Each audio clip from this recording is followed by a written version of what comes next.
That's a nice little quad. Could be wrong with that. Oh.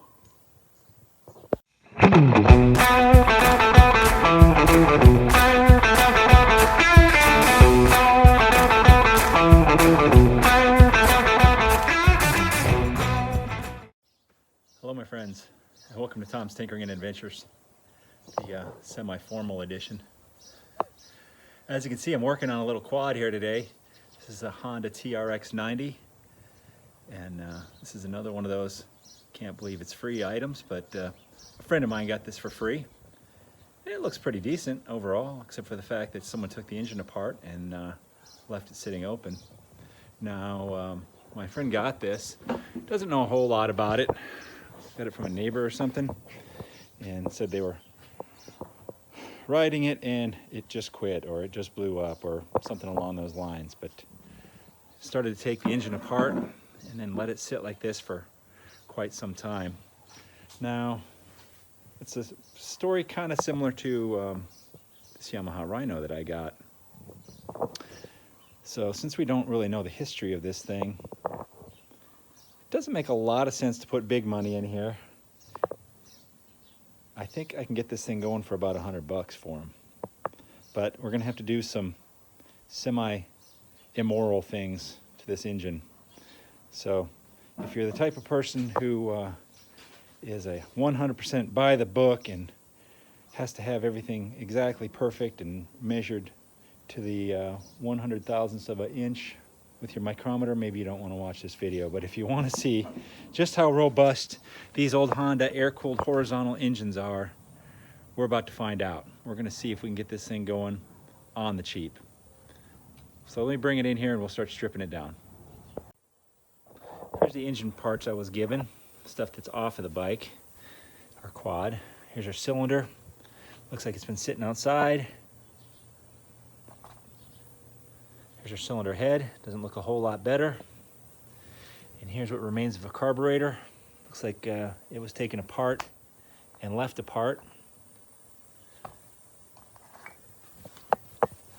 And here's all the neatly organized hardware. And okay, well there's our intake manifold, so that's something, I guess. Looks like most everything is here, just not in the greatest of shape.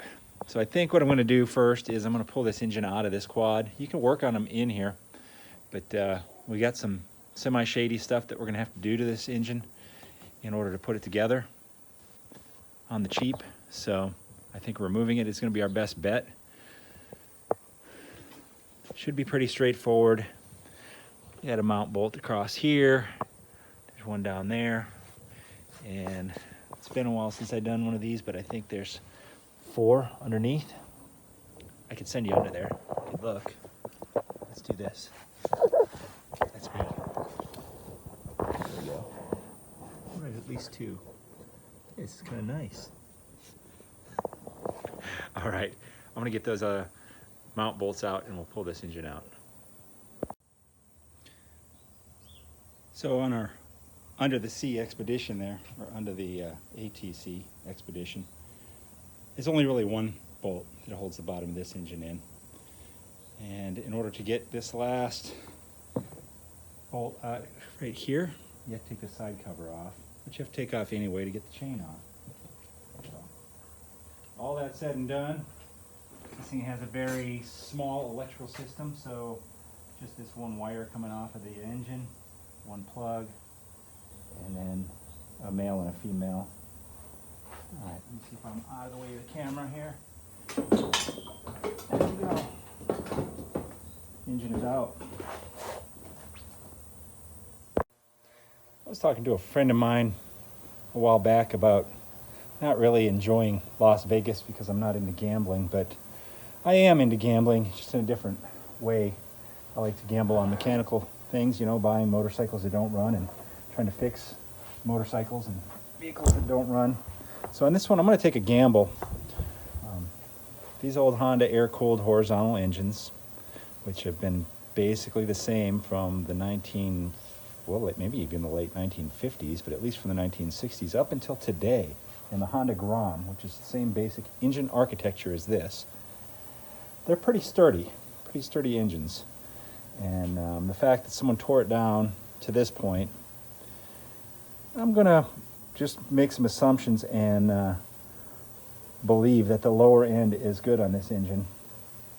And I can check a few things from here. Mostly I can check the side-to-side play on the rod here and the back and forth, so it will kind of be in and out at this point. So, and just kind of feel the motion of it here. And nothing feels unusual.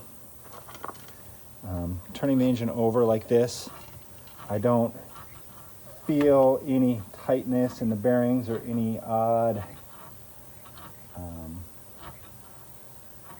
feelings in these bearings for the lower end. So I am going to take the gamble and I am going to order up a cylinder and a piston. I'll show you on the computer. I'm going to go on eBay and I'll show you the cylinders and pistons they have out there now. These Honda engines have been cloned, Chinese cloned. So any little pit bike or quad that you get, if you buy one from, your little local auto parts store or whatever, and it's a no-name brand type thing or a weird name brand, it likely has a clone of this engine in there. And there's a couple companies that make reliable clones of these. Lifan, L-I-F-A-N, is one of them. And that was an option to replace this with a Lifan engine. But I think we'll try to stick with the Honda guts here, and we'll go Chinese from here to here. Okay, so here's the cylinder kit for $44, free shipping, includes the cylinder, piston, and all the gaskets. We're gonna give that a shot, and then I'm gonna also order up this carburetor right here. We don't have an air box on this. Someone's already been down this road before, so we're gonna run it like this, but this will just be cheaper than repairing that other carburetor. This is $30, $29 shipped. So between the two, $44 and $29, I still have a little bit of room left on my $100 budget. So we're gonna order that stuff up. In the meantime, I'm gonna get busy taking that cylinder head apart and we'll clean that up. Oh, and one other thing I'll show you that we're gonna do, probably incorrectly, but we're gonna make it work. I apologize for the noise in the background. We got a carburetor over here cooking up for a whole nother project that I'm working on. But here's the part that's gonna make a lot of you, if you're mechanics, cringe, and if you're backwoods mechanics, you might say, well, let's see if this is gonna work. There is our piston rod, and that is the small end, and that is supposed to be a nice and clean and shiny surface in there where the piston wrist pin or gudgeon pin, if you're from overseas, is supposed to go through there. And as you can see, this has been sitting out in the elements and it is rusty. So I'm going to clean it up, and it's probably something you're not supposed to do. Well, actually I know it's something you're not supposed to do, but this is a low horsepower, old, under-stressed engine, and I feel that we're going to be able to clean that up and this thing is going to be able to live a good long time. So I'm going to be using a few different items. I might take some sandpaper and kind of wrap it around a drill bit. I'll show you that. And we'll feed that through there a little bit. I've got these rubberized abrasives that I got from this guy that I used to work on his motorcycle. I haven't talked to him in a long time, but he's an older gentleman. And he gave me this out of his garage. So these are kind of interesting. I thought I had smaller ones that were cylindrical, but I guess I don't. So I just have these conical shaped ones, which I might try to feed in there a little bit at an angle. These work pretty good. But I'm gonna clean that up. Like I said, some of y'all are probably shaking your heads in disbelief, but I guess we'll see. All right, here goes attempt number one. I've got some sandpaper. This is 100 grit, and this is not even metal sandpaper, but I just cut a strip of it, wrapped it around a drill bit, got it taped at the very end there. We'll see what that does. I don't know if it's gonna work or not. This is definitely some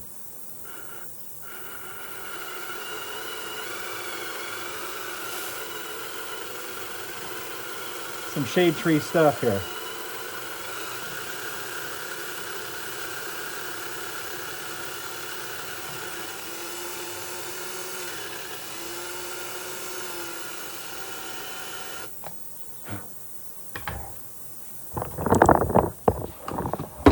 We already got some shininess going on in there. So what I think I'm going to do now, well, I'm going to do a little bit more of that, and I'm going to spray some like WD-40 or something in there, and we'll see what it looks like. That was just, just a couple seconds. All right, after spraying some WD-40 and a rag through there, I think that's going to work just fine. So that was just regular wood sandpaper, not metal sandpaper. So probably didn't remove any metal, just remove the rust. And I don't know how well you can see in there, but there's a little bit of discoloration right there.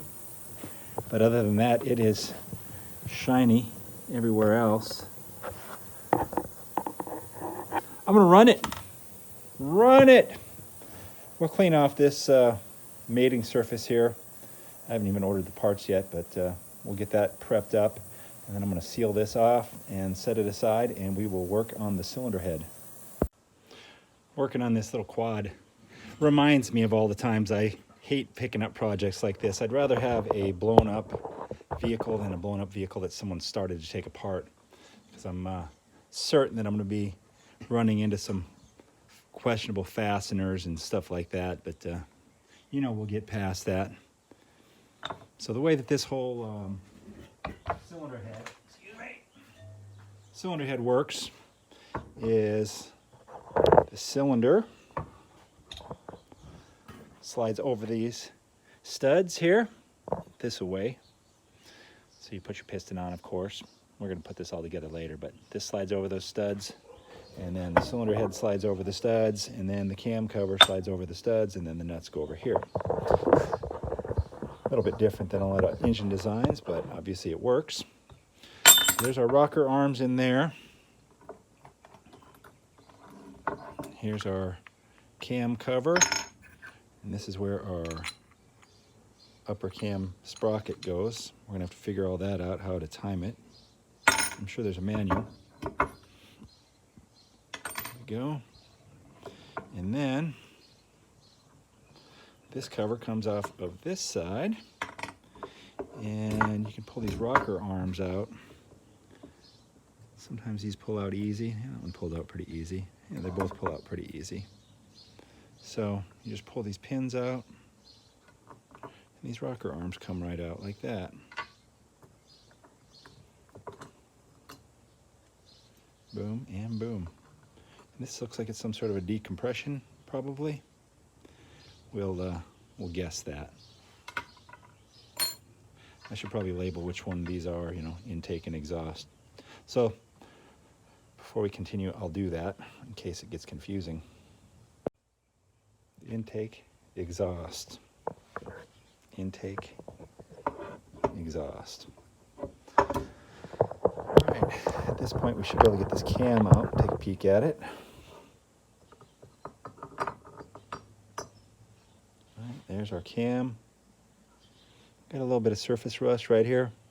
We'll clean that up with some, put some WD-40 and maybe some steel wool, but I don't think that's gonna be a problem. It just appears to be surface rust.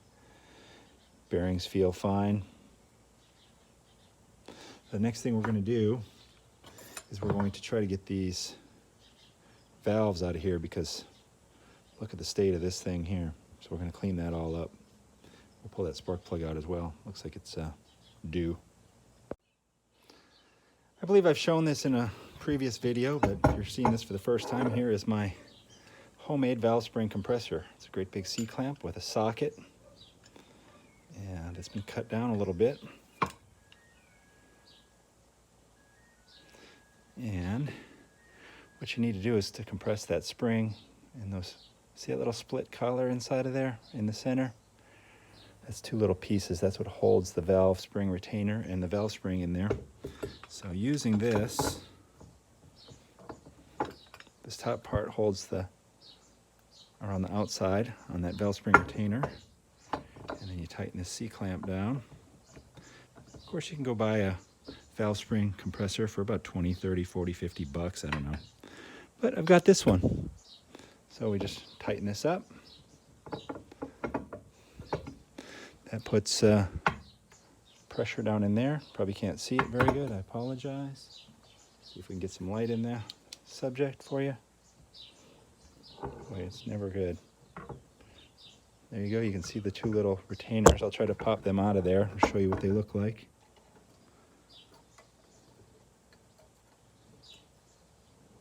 There's one.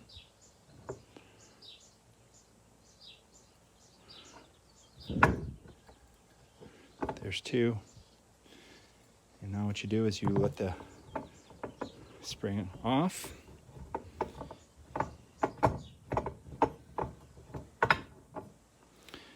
And you remove the valve spring and the valve spring retainer. This got kind of a double valve spring.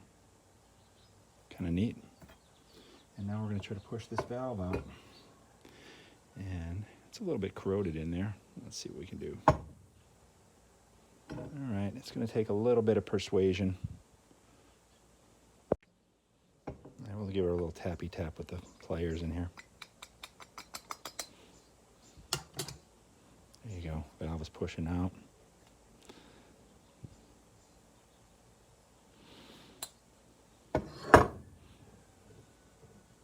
And it looks like it might be bent. Can't tell, it's so dirty, but we'll clean it up and we'll take a look. Here's a simple way to check if your valve is bent. I just like to chuck it up into my drill.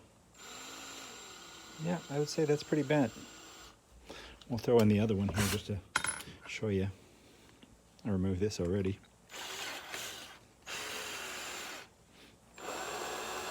Not bent.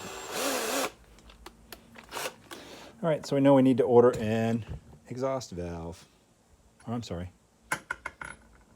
Intake valve. We'll take a look at that too, see how much those cost.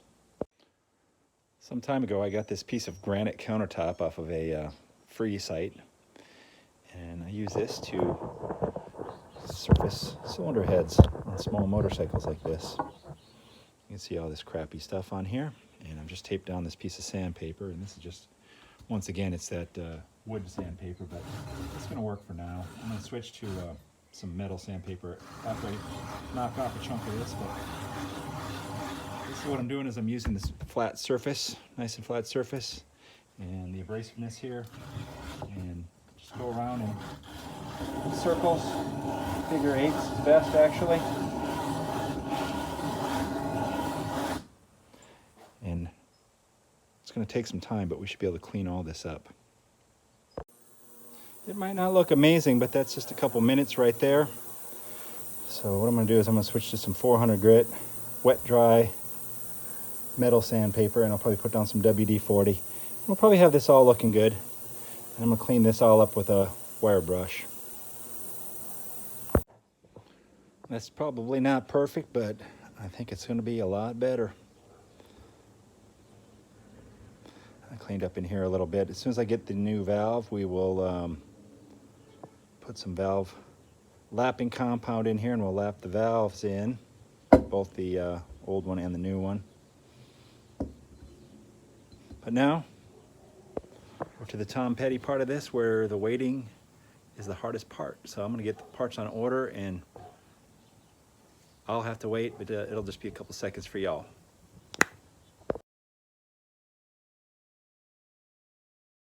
If United States Postal Service has come through. We've got our new piston and rings and seals.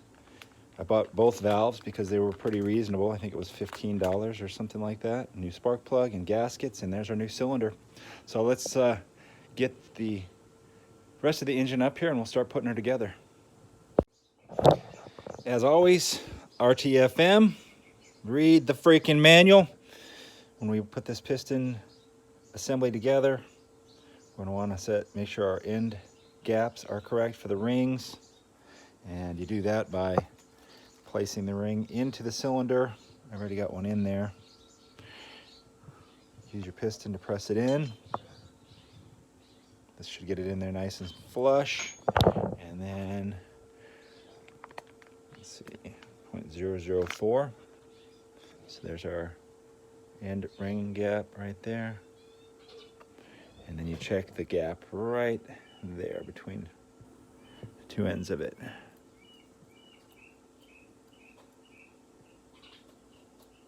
If I can do this here, there we go. Let me get my hand out of the way. Right between that. There you go. So I've checked all of them. I'm going to assemble the rings on the piston. This also tells you how to do that here somewhere. It says, there you go, the letters facing up on the rings. So don't know how well we're going to be able to see that on here. There you go. There's some letters right there. I'm going to put that together and we'll install that onto the engine, which I'll bring up here, and we'll get this cylinder installed. We're about to see how compatible our Chinese parts are with our Japanese Honda engine here. I already ran into the first, and hopefully not of many issues. They sent these nice little brand new cylinder dowel pins, and these do not fit over the studs. So I had to use the originals. Fortunately, I had them. So I've installed a new base gasket, and that all looks good on here. I've installed the new little rubber O-ring here, seal. It's not really an O-ring because it's a flat. Actually, I might put a little bit of something on there to hold that. Now I'm going to install the piston. If you look here, I put marks on the top of it, and that's for the ring spacing. When you install new piston rings, you got to make sure you have them spaced out properly. So this one was for the middle oil ring, and then the top and the bottom oil rings, and then that's the middle ring and the top ring. And if you look closely at the piston, it says in. That goes on the intake side. So when you install this piston, it has to go like that. The intake's on the top of this engine, exhaust is on the bottom, the way this one is sitting. And a new gudgeon pin, piston pin, and some new circlips to hold it in. So I'm going to oil this all up, oil the cylinder, install this, and then we'll slide this cylinder on here. As you can see, I got a wire attached to the cam chain. Piston is installed, circlips installed, everything's oiled up. And we're going to try to get this piston on here. Sometimes easy, sometimes not so much. Just got to do a little bit of squeezing of these piston rings with your fingers. And a little bit of praying sometimes.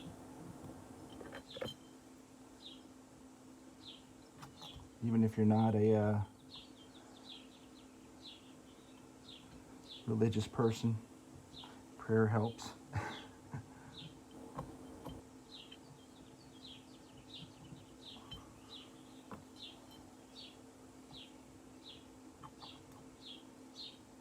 Also helps if you have fingernails, because sometimes it's very hard to push those in there.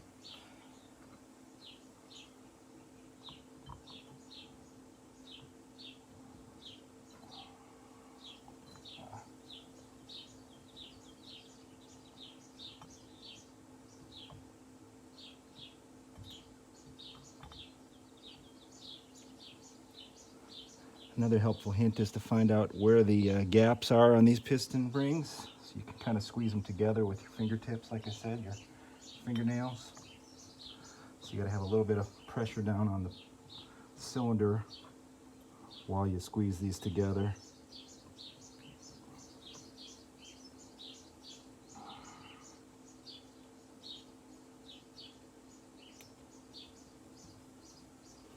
Okay, I'm gonna have to re-examine how I'm doing this.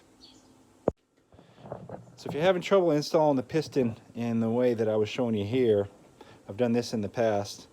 I actually just installed it into the cylinder up to this point here where the piston pin is. And now, get you in position. I can slide this on here very carefully.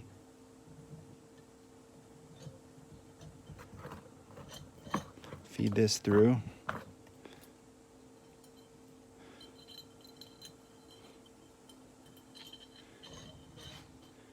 And then push the piston pin through.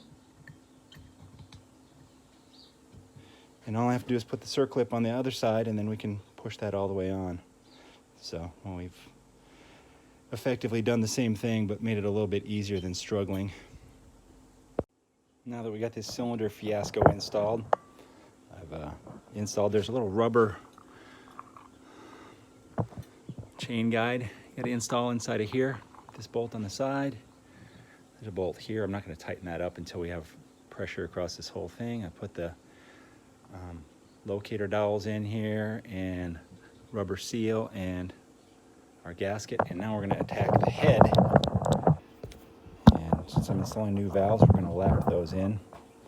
So you use your valve lapping compound. Starting out, I have some coarse here. I have coarse and fine.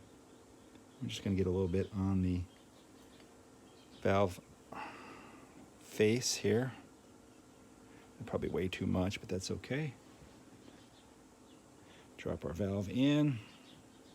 Currently working on the intake valve. And then using this awesome little suction cup tool, which sometimes works, sometimes doesn't. You suction cup it to the valve face there. And then, just like starting a fire in the Boy Scouts. And what this is supposed to do is, this is an abrasive material in here, and you're just kind of matching the angled face of the valve to the valve seat. So I'm going to do this with the coarse, and then there's some fine, and then we'll install the valves. And now we got to install these valve keepers, these little tiny little things here. And you have to tighten up the valve spring compressor with my homemade tool here until enough of the valve stem is sticking out in there. How much can you see here? Not very much, huh? Yeah, it's a tight working environment, and it's a pain in the ass. These little things like to drop. So if you have something magnetic, or I love to use this really long, fine needle nose pliers, get them in there, and then when you're done, it will look like that. The valves are installed, the valve followers are installed. We're going to install the cylinder head. You see, I still got my little piece of wire on here to feed this through. And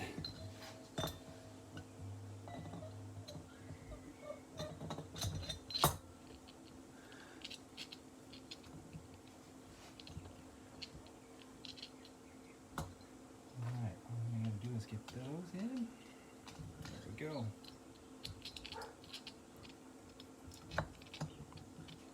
And we're in there. I just have to get these dowel pins lined up on there a little bit. So a couple taps with the rubber hammer and we'll be good to go. I'm running out of pieces to install, but the cam is going to be next, so we got to get the cam timing correct. RTFM, read the freaking manual. This is going to tell you exactly how to do it all.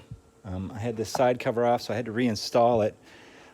But it's going to be kind of a pain in the ass, so I'm going to show you what I'm going to do. And I suggest that you don't do what I do, but hey, maybe you can learn something. I don't know. So all I'm going to do is I'm going to hold this on here, right where it's supposed to be, and draw on the case in alignment with this little notch here. There we go. Now I can take this off, get that out of my way, bring it in here, and right there is our T mark for top dead center. So see, the problem is that this engine wants to kind of roll over. So now I can hold it right there. So with that side cover, well, I could take this pole starter off, but I'm lazy. There you go. And then we'll align it all exactly like it says to do in here. The engine's almost ready to bolt back into the frame. Before you put it in, I would recommend, if you're at this point, to check your valve clearances. It's easy while you got it out here. So I'm going to do that. Put these cam covers on here. This cover can't go on until we get it in the frame, but then that'll be our next step after I set the valve clearance. We're getting somewhere. The engine's bolted in. I got the electrics hooked up. The exhaust is hooked up. And I don't know if you remember how our carburetor looked. So I replaced that. This took a little bit of finagling to get it to work because the throttle cable that it came with is kind of too long. And the throttle cable that was originally on here wouldn't work, so had to do a little bit of redneck engineering, but we'll get this installed. There's no air box on this quad. Somebody removed it, so we'll be using one of these lovely generic Chinese filters. But we'll get this installed. Actually, what I'll probably do is I'll install this carburetor and we'll spray a little carb cleaner in here and see if we can make it make some noise. Rookie mistake by me. I don't know why I didn't open this gas tank up, but the filter was all rotted off and this is all full of stuff, and the interior was pretty nasty. So I've rinsed that out. I actually used soap and water and then blew it out with the air compressor and put some gas in there. So we're going to let it sit here in the sun and hopefully everything will evaporate out. I'm going to run it with that, but for now I have installed the big syringe here, and I don't know if I've got it on the right nozzle on here or not, but I think I do. But we'll get you set up and we'll see if we can't make some noise come out of this thing for now. The engine is full of oil.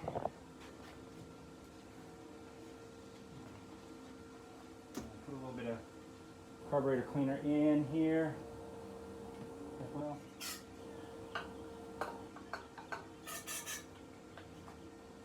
Choke maybe. Let's see, run on. Let's see what happens. This is not ideal, obviously.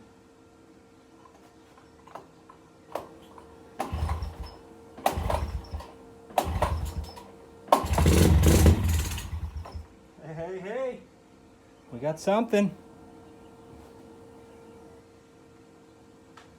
Let's try a little more. And choke off.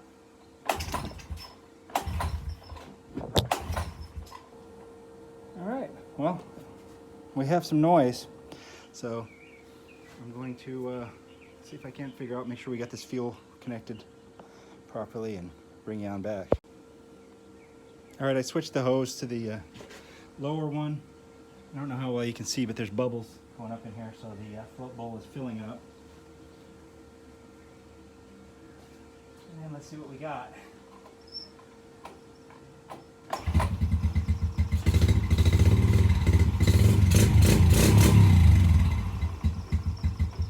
It's running.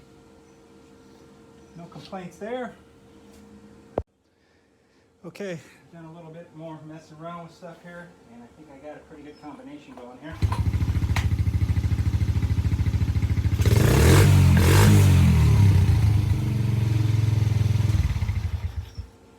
So, the next thing I want to do is get that fuel tank cleaned up enough so we can ride this thing around the yard a little bit.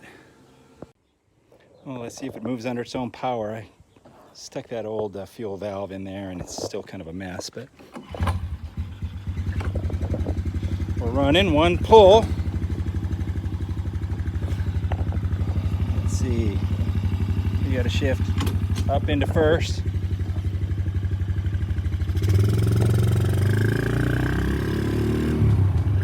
Second, third, fourth.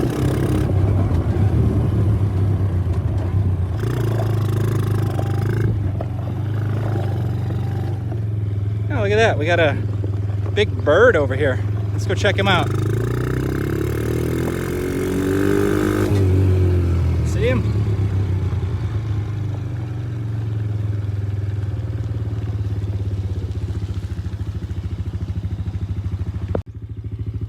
Still running good.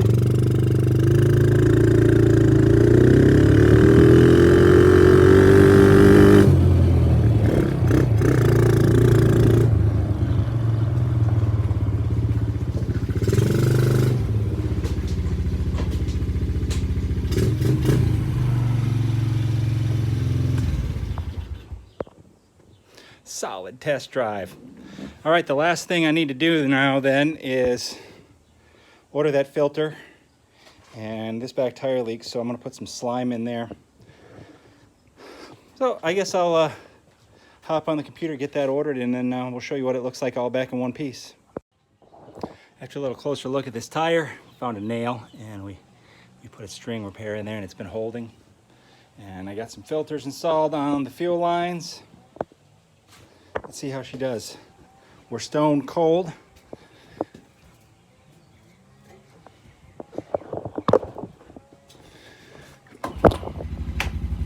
One pull, full pull. All right.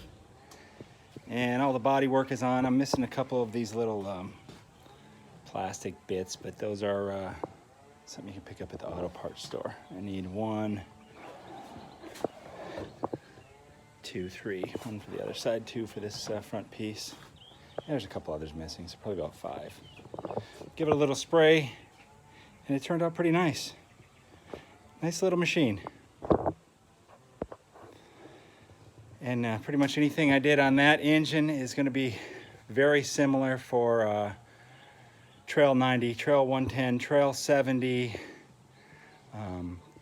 93 wheeler, 110 3-wheeler, 125 horizontally opposed 3-wheeler. They made those 1 or 2 years. They made a 125M, and all the way up until today with the Honda Grom, which is basically the same engine. I haven't gotten into one of them yet, but that's a nice little machine. All right, if you're digging what I'm putting out, give me a thumbs up, leave a comment down below, and if you're not already a subscriber, please consider doing so. Thank you very much for watching. Get out there and find your adventure. Adios.